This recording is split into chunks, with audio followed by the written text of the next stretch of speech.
ભાણવડમાં કિસાન Congress chairman પાલ આંબલિયા અને મુકેશ વાવણોટિયા ખેડૂતોનું ચાલુ વર્ષનું પાક ધિરાણ અને પાક વીમા માફ કરવા માટે ખેડૂતોના હક માટે ખેડૂતો પાસે ફોર્મ ભરાવી કલેક્ટરને રજૂઆત કરશે। ખેડૂતોની માંગ છે કે જમીન માપણી દ્વારકામાં સંપૂર્ણપણે રદ કરવામાં આવે।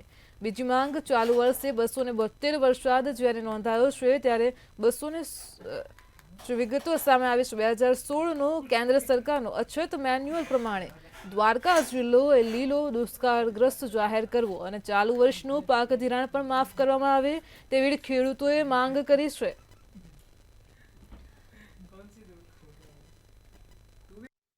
ચાલુ વર્ષે દ્વારકા જિલ્લામાં 272% વરસાદ છે।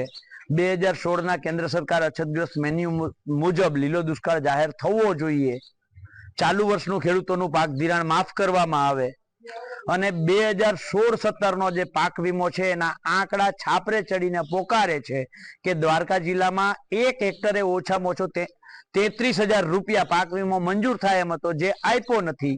આ ત્રણેય મુદ્દાઓને લઈ અને દ્વારકા જિલ્લાના ગામે ગામ ખેડૂતો પાસે જઈ અને આ ત્રણેય બાબતોના ફોર્મ ભરાવડાવી અને આવનારા દિવસોમાં દ્વારકા જિલ્લાના બધા જ ગામોમાંથી ખેડૂતો આ ફોર્મ લઈ